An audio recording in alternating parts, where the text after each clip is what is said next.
আহ্বান মৰ্মে আজি সদৌ তিনিচুকীয়া জিলা ছাত্ৰ সন্থাই তিনিচুকীয়া থানা চাৰিআলিত অসম চুক্তি 40 বছৰ হোৱাৰ সম্পূৰ্ণ হোৱাৰ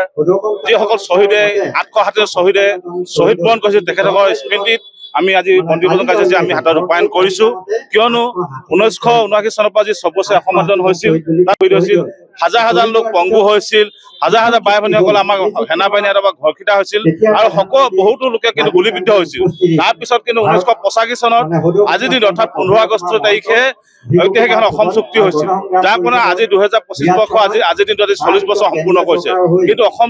চুক্তিৰ উপায় হিচাপে ৰৈ গ'ল। অসম চুক্তিৰ যিবোৰ মূল দফা আছিল যে প্ৰতিটো দফা কাৰ্যকৰী কৰাৰ ক্ষেত্ৰত কিন্তু বৰ্তমান সময়লৈকে অসম চুক্তিৰ উপায় নোহোৱাৰ পিছত কিন্তু প্ৰতিখন চৰকাৰে কিন্তু দলে কিন্তু চৰকাৰ গঠন কৰিলে, কংগ্ৰেছে হওক বা বিজেপিয়ে হওক বা এজিপিয়ে হওক CPIM সকলোৱে কিন্তু আসন বাই ল'লে, কিন্তু একমাত্ৰ কিন্তু তেখেতসকলে কিন্তু অসম চুক্তিৰ ৰূপায়ণ কিন্তু সম্পূৰ্ণভাৱে ব্যৰ্থ হ'ল। সেইকাৰণে আমি প্ৰতিবাস্তৱে আমি বন্তিপূজন কাৰ্যসূচীত দাবী জনাইছো যে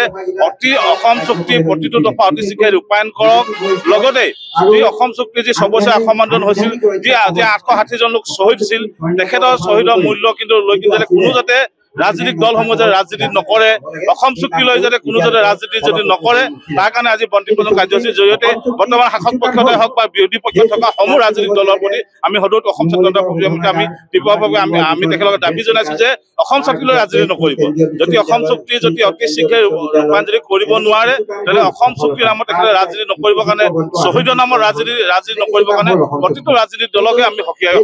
দিছো। সেইকাৰণে আজি বন্তিপূজন কাৰ্যসূচীৰ জৰিয়তে যিসকল 860 জন শ্বহীদ যি আমাৰ মাজৰ পৰা হেৰাই গ'ল, অসমীয়া যি সুৰক্ষিত ভৱিষ্যতৰ কাৰণে, অসমী ভাষা সুৰক্ষিতৰ কাৰণে, আমাৰ সংস্কৃতিৰ কাৰণে, উঠি অহা নতুন প্ৰজন্মৰ ছাত্ৰ ছাত্ৰীসকলে যি তেখেতলোক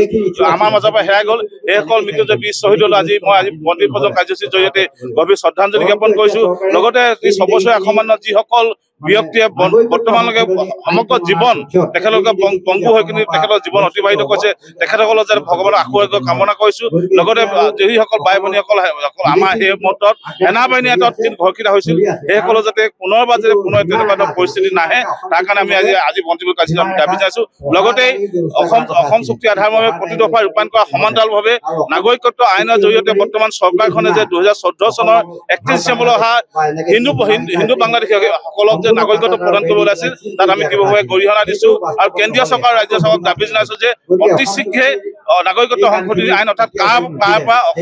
অসম ৰাজ্যখনক কাৰ এটা বাহিৰত ৰাখিবৰ কাৰণে আমি বন্তিপূজন কাৰ্যসূচীত আমি দাবী জনাইছো।